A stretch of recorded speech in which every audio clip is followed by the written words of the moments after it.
This is the Rebel HR Podcast, the podcast about all things innovation in the people space. I'm Kyle Rode. Let's start the show. Welcome back, Rebel HR community.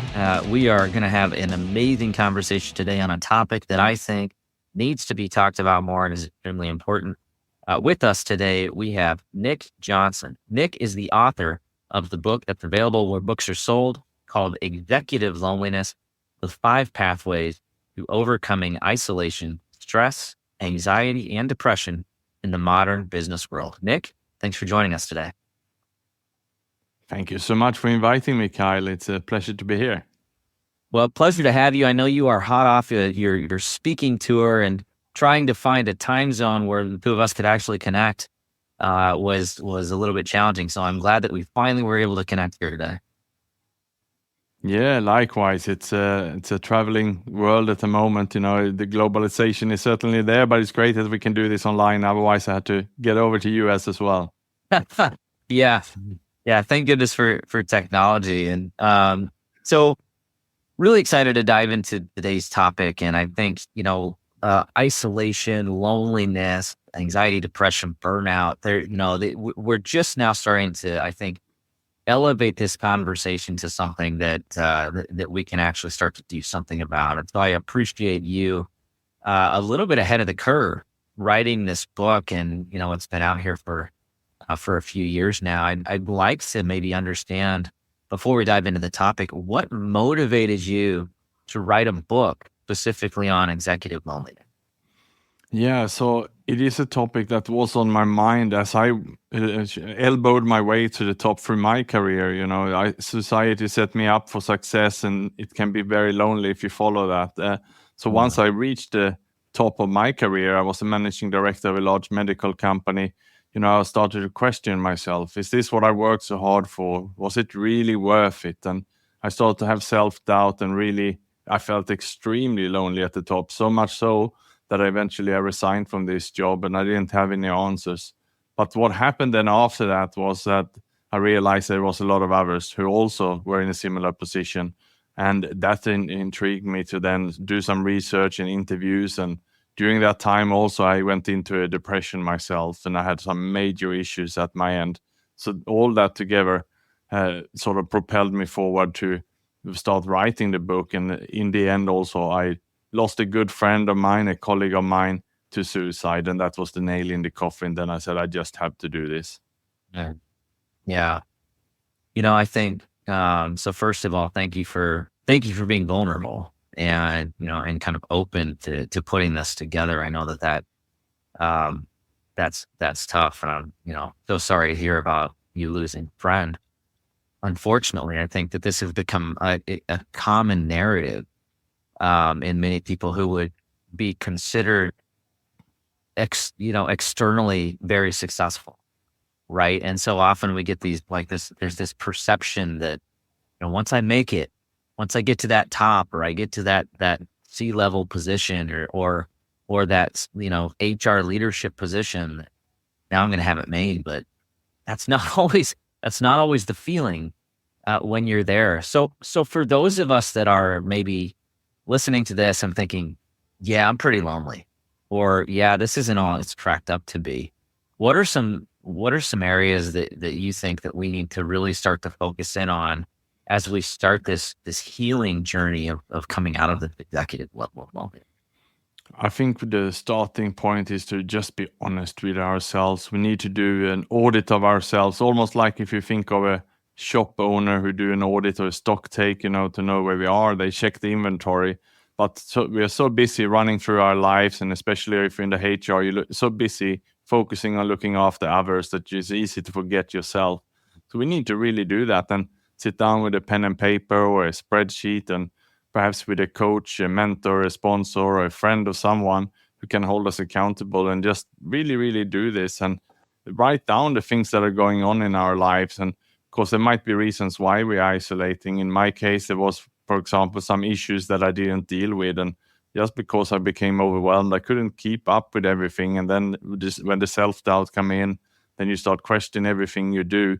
and then the natural default can be the next step to isolate. So there are reasons why we isolate and we have those feelings. So my point here is we need to really go to the root cause here before we can address it. Yeah. Yeah, absolutely. Um, that, advice is really, really critical. It's also really difficult, right? I think one of these things. So, and I've experienced this in my career. So, full disclosure, this is a little bit anecdotal from my experience, but like the fact of the matter is, it's really easy to kind of convince yourself everything's fine, right? Like, no, it's like no. Instead of it- looking inwardly or being honest and reflective about how I'm actually feeling on a personal level, I'll just pour all of my energy into my job, and whatever's left over, I'll pour into my kids, maybe a partner. And then at the end of the week, all you've got is like, you just want to fall asleep and sleep through the weekend. Right. And I think many of us are in that camp. So for those of us that are maybe stuck in this, like this cycle, this learned behavior where we just continue to just repeat these routines until we kind of blame out. What are some areas of our lives where we can, kind of wake up a little bit and take stock? And what are some tactics to really, truly do an honest self audit? Yeah, so I think it's important to look at all the key areas of our health. And I mean, with that comes the physical health, the mental health, the emotional health. And I'm talking a lot these days about the social health. The social health is about the well being of our relationships, personal and professional and family relationships.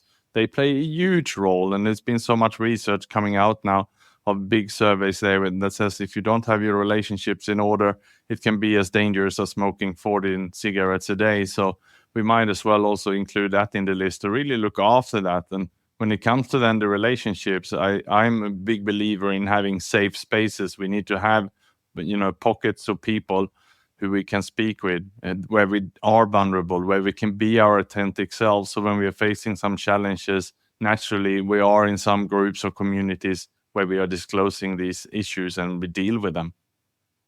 Yeah. Yeah. I think it's, I don't know. It's so easy to, in a humanistic profession like this, and in a leadership role in general, just kind of focus on everybody else. Right.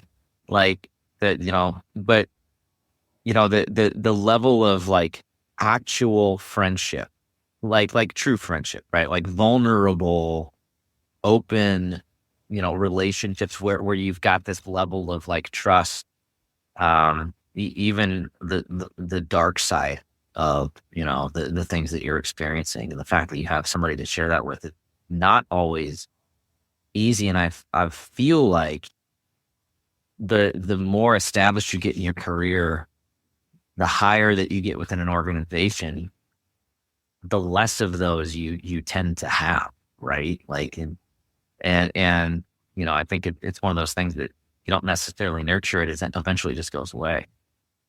So as I know you've been focused on social health, and I think social health is a little bit of it maybe a little bit of a newer revelation, but there's been a lot of really, really compelling research around relationships and the level of importance to your personal health and mental health. So, walk us through kind of social health as you define it, and some aspects of social health that we should be focused on as business professionals.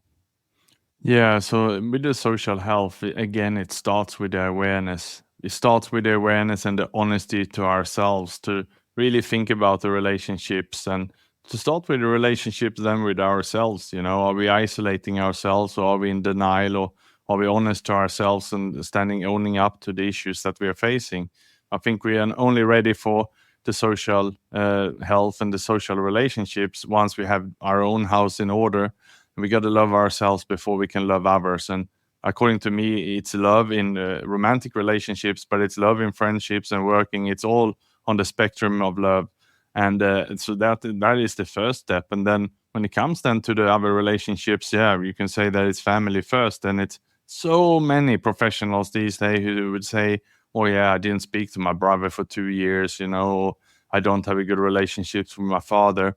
Well, if that's the case, how can you then have a good relationship with your husband or wife, and then with your colleagues? It's very, very difficult again if you don't have the things close to you in order. So it's about being proactive here, and if just like we are proactive these days about our physical health by exercising and having a healthy diet and so on, and we're increasingly looking after the mental health. But I say that we need to look after the social health as well. And that means to repair and heal broken relationships. And I know that's very painful, but we got to make amends. We got to apologize. We got to own up to the things that we have perhaps damaged. And it is here about cleaning up our side of the street. We cannot take responsibility for the other party, but clean up your side of the street and have all of that in order and lead by example. If you're an HR professional, then if we do this, then and our teams do that, then we're going to work in a place where the work culture is more warm, more open. There'll be more engaged employees, less sick days, and all of these things. And in the end, more returns for the for the owners of the business. Yeah, I think it's interesting, as much these types of, endeavors do, there's usually a positive ripple effect in the world of work, right? So, as you do the self work that, yeah, like you said, sometimes this stuff is hard and it sucks and it's really, really not something that you like have a strong desire to do, but it could be really, really important, right? And necessary for healing um but that'll reverberate, right? Like if you're in a better place, if you are healthier, uh, that will only make, the workplace healthier, right? It's natural. That's how it works.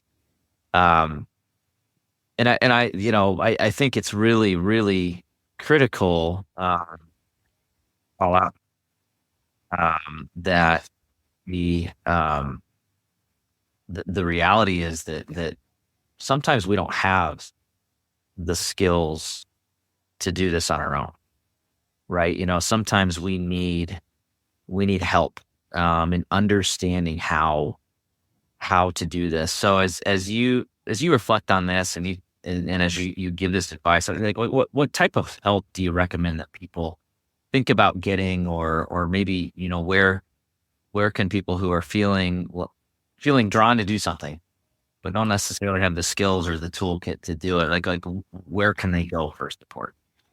Yeah, so it depends what kind of issues and what kind of feelings or isolation and so on they have. And when I went through my difficult time, and after I resigned from my job, I also filed for divorce, and that made me even more isolated. I was just not ready to be questioned by anyone, so I pushed everyone away from me. And in that space also, I started to pick up addiction, and that's very common as well. When we are in there, we change our good habits to bad habits. So for me, that meant trading a gym membership for a bar stool, and basically with that, my healthy diet to fast food and pizza. And I started to drink too much beer. I gained a lot of weight, and I became addicted. So again, I had to own up to that, and I went to one of the 12-step programs, and I got support there by first being honest about my issues, owning up to that, meeting like-minded who were going through a difficult time and who had alcohol problems before, and that gave me hope, and they showed me the way. These days, there's so many charities, so many social organizations, so many helplines, hotlines that are full of volunteers who are supporting, and there's for everything from alcohol to drugs to sex to shopping to social media addiction. There's people there to help. So if we again have done the audit properly, if we know where the issues are, help is there, and it doesn't have to cost an arm and a leg. There's a lot of volunteers. The most is actually free.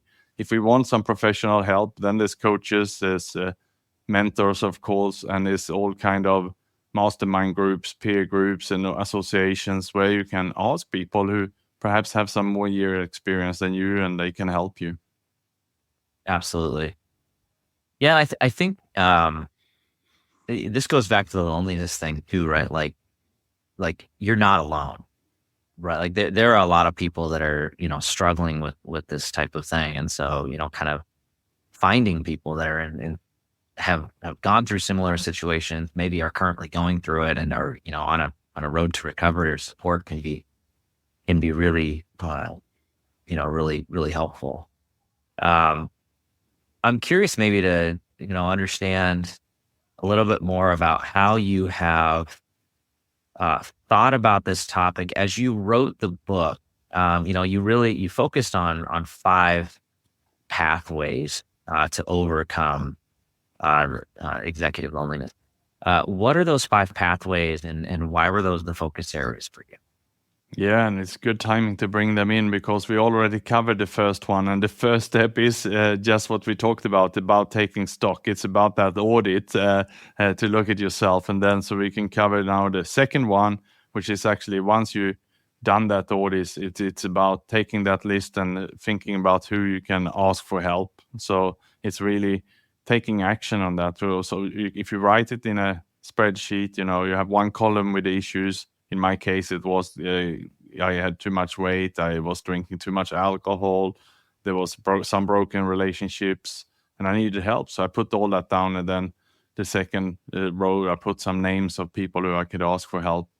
And then the next step then is to start asking them and just ticking the boxes and going to see the friends, calling the hotline, so getting the help you need really. And I say that we have to look after the body first. The physical health has to come first, and the mental health, so that we get the house in order.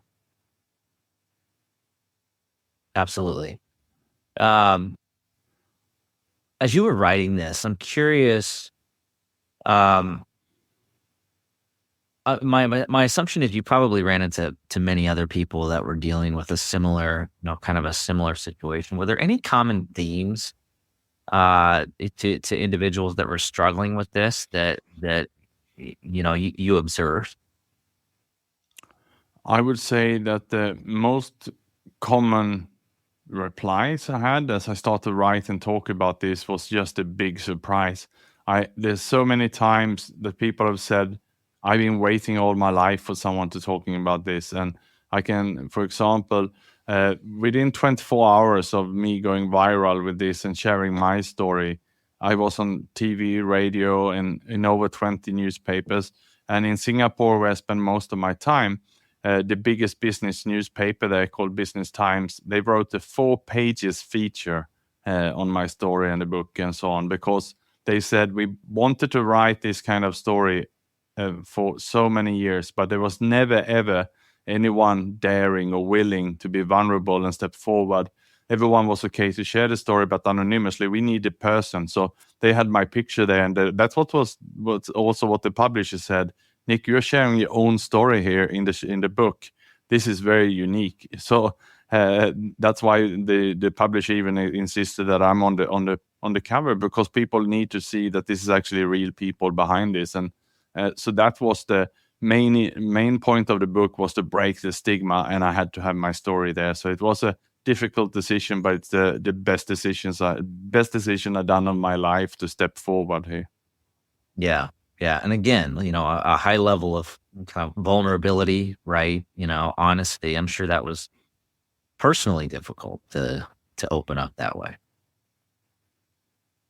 Yes, it was. But the reward is there. And I want to say also, Kyle, every time I have a chance to share this and share my story, and just to admit to myself and to others, and to say to you and your listeners today that as I went through this, I had an alcohol issue. That was very, very hard for me to admit. That sat really deep. Now it's 6 years ago since I had my last drink, and it's a bit easier to say so. But for anyone who has any addiction, we will do anything we can. And it doesn't matter if it's that we're workaholics, that we're working 14 hours a day, because most of us will be in denial, and we'll do everything we can to defend those things. Yeah, totally. I think, first of all, congratulations for 6 years. I know that's no easy feat. But alcohol is one of those things. It's, in many cases, it's societally acceptable. It's also in the business world super common, right? Like it's hard. It's like you're walking away from a task that is so intertwined with your work. And yeah, certainly a challenge. I haven't drank for about 6 months. And for similar reasons, mostly mental and physical health. It wasn't helpful, right? But it's easy to make that to come to that realization. It's a lot harder to actually execute on not, right? So, I guess one of the things I want to call out is, you went from that, that point of kind of burnout and isolation and loneliness, and you talked about some of the things you had to overcome, all the way to, Iron Man, right? So how did you navigate that journey once you did the audit, you were honest with yourself, and you started to tap into to your resources that can help you come out of it? How did you navigate through the rest of that journey? Yeah, so the model that I used to come out of the loneliness and getting myself healthy proved to be a winner, and I thought I can apply this to everything in life, anything I want to do. And I did it then on the sport of Ironman, where I was completely vulnerable and open, and I signed up with swim coaches, run coaches, cycling coaches, triathlon academies, getting the social life, and always asking questions, asking the people who'd been there before, getting the nutrition tips and everything. And most of these tips, again, are free. Most people are happy to share. If you want 10 minutes, they will give you 10 minutes for free with some of the top tips. If you want an hour, you can get it at the rate. So I just applied that to the sport of Ironman, and that took me all the way to becoming top 2% world. And I just qualified now for the world championship in my age group in the half Ironman distance, where I will go to New Zealand in December and compete. So it just proves Oh, that it works. And I applied it to a few other areas also of my life, and it works in every area. it's awesome. Yeah. Um, I have done a half Ironman. The best I can Fantastic. say is I finished. But here, you know what? Here's the thing, Nick. Like, so I did not do what you did, right? I tried to do it myself, and I did finish, but I didn't excel. So as I listen to you, it's like, a little bit of a light bulb moment for me, where it's like I didn't focus on the social aspect of it. I didn't get coaches. I downloaded a plan. I was just kind of stubbornly walking through the plan myself without leveraging helpers. And so, I think a great allegory to what we just talked about, which is like, again, doing it in isolation, doing it without tapping into a network of people that can support you, is not going to derive as good of a benefit as what you had, which is you did what you're saying you should do, which is you leverage that the social health component, as well as obviously the physical and mental health aspect. Yeah, absolutely. And then I wanted to test that also in the public speaking arena. So I'd done presentations all my life. I'd done some speaking and so on. But then I put a target as myself. I really, really want to break through as a professional speaker. So I did again this. I made a list of all the top 30 speakers in Asia, and I reached out to them, and some were willing to give me some mentor calls and checking in with them. I just asked them, what have you done? What are the secrets? Any tips? And if you speak to 15, 20 professional speakers who are the best, you get a pretty long list of things to do. And as long as you action some of them, and at least 1 or 2 points of everyone, things that get moving really, really quickly. And a few of them got really inspired when they saw me going. And a few of them have volunteered to be non-paid volunteers for me as their mentors. And I can call them anytime to get free tips. And they linking me up and giving me keynotes all over the world now. So I was fully booked since March, basically going around the world. Had to fly twice to Maldives even to give speaks, talks. Maldives. Oh, yeah. You hear that? Sure. Maldives. If you want the Rebel HR podcast, a live podcast in Maldives. Yeah, but as evidenced by how hard it was to get you connected, again, I think that's, you're tapping into the power. I actually, to me, what I'm hearing is like you're tapping into the power of your story and your vulnerability and your willingness to ask for help and like be open and honest with people, like, hey, this is what I want to do. What tips do you have? And it sounds like for the most part, it's been extremely positive experience for you. Yes, of course you get a couple of no's, but you just keep going. And there will be enough people who's willing to help you. And then there's professional speaking associations I joined, and now as they had their mentoring program, I said, now is my chance to give back. And I'm actually mentoring 9 professional speakers now, and I group them up. We have a session every month where I'm helping them to take them through the journey of becoming professional speakers themselves. So it's all about giving it back at the end of the day as well. And in the triathlon community, I'm also coaching and mentoring, helping younger people also in the sport, not with the professional side, but to also find a profession outside the sport so they have a life and an income outside. So whatever also I done and everything that happened to me the 6 years, I'm also giving back now, and that gives me then fulfillment as well. Yeah, absolutely. Yeah, I think it's, what's really interesting here is it such a rewarding thing to like make these connections. Obviously, you're addressing the loneliness concern there by making the connections, and then research after research shows that like giving back actually makes you happier than receiving, right? Actually investing and pouring into others can be medicine for the soul, right? So good for you for giving back. I think one of the things it's easy for us to to agree with this stuff, and I think I've had a couple maybe light bulb moments as we've talked here today. For those professionals that feel stuck, like they understand, hey, I'm looking for, I understand I need to figure out this social, health thing. I know I need to find some helpers. I know I need to be vulnerable, but I don't know that I'm comfortable doing that, like in the workplace, right? Especially I think a lot of times, like our friends are at work. Most friends are made at work in many cases. But in like an HR position or an executive position, that's not really possible because you know what everybody makes. You've got all these confidentiality requirements. That you don't want to have an awkward conversation with somebody that's on a or improvement plan at the family barbecue.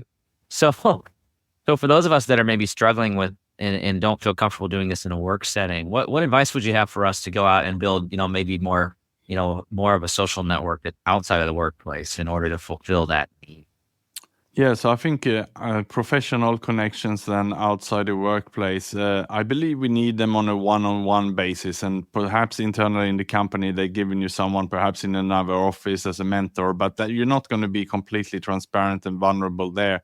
So look for someone perhaps who is 5-10 years ahead of you in the career ladder in another organization, someone who you might have worked for before, and see if they can have a mentoring relationship with you on a one-on-one basis. That could be one thing. But otherwise, look out for mastermind groups, peer groups, perhaps. And there are groups perhaps also in the HR field. Look out for HR organizations, professional organizations where you can join and perhaps take on some board roles there to be of service as well. That's a good way to get to know people. And if none of this works, then think about what other HR professionals in other companies which are not in conflict with your own business, and set up your own mastermind group. It can be an informal group where you log on for an hour a week on Teams or Zoom, or maybe you can meet in person if you have some in your community. Just set up that you only need 5-7 of you, and let's meet up once a week and discuss what's on your mind. And just say from the upfront that this is a confidential meeting. We are here to support each other and nothing is off the chart. Just share what's on your mind. What will happen then is you will listen to others and you will say, oh, I'm also going through that. I also have that issue. And then you will get that commonality and the sympathy that we so much need as human beings. Totally.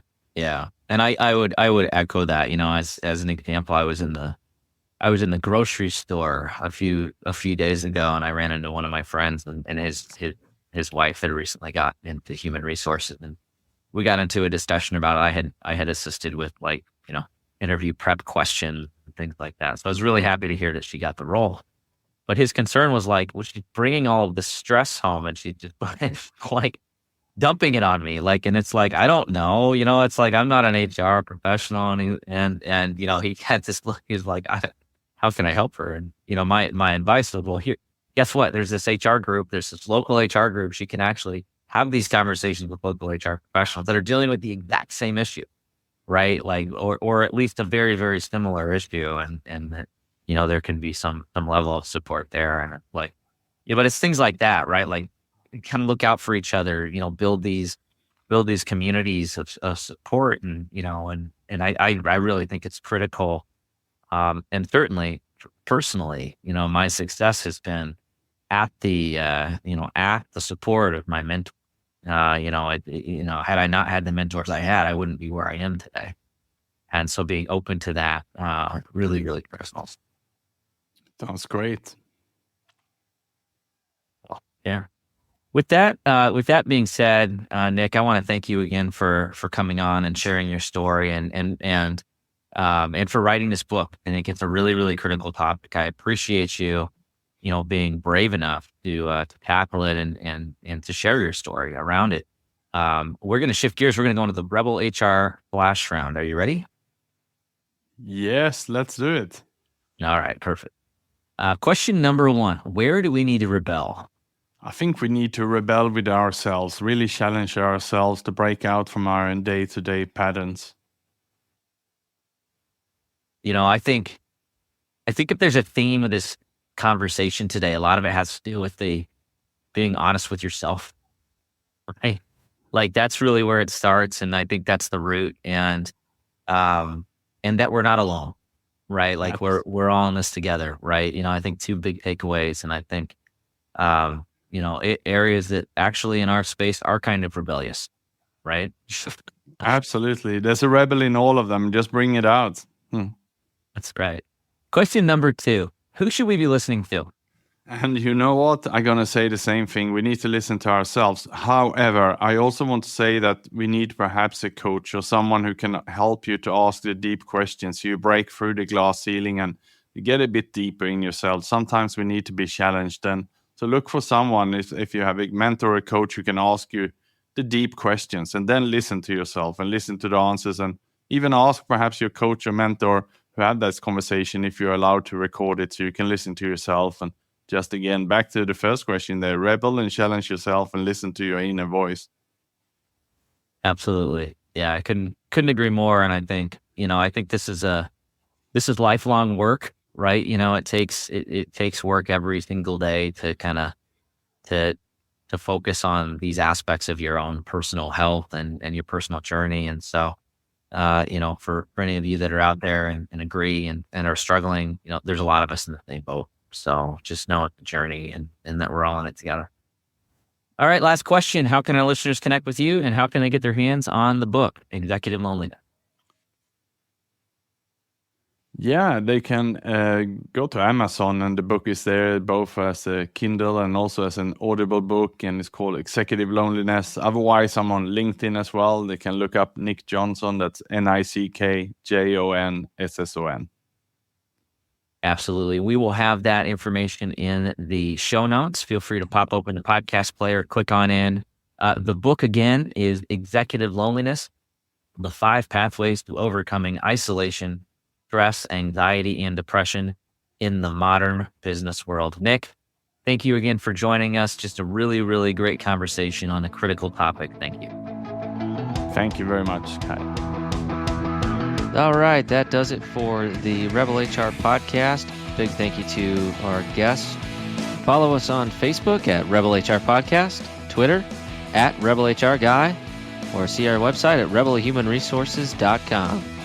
The views and opinions expressed by Rebel HR Podcast are those of the authors and do not necessarily reflect the official policy or position of any of the organizations that we represent. No animals were harmed during the filming of this podcast. Baby.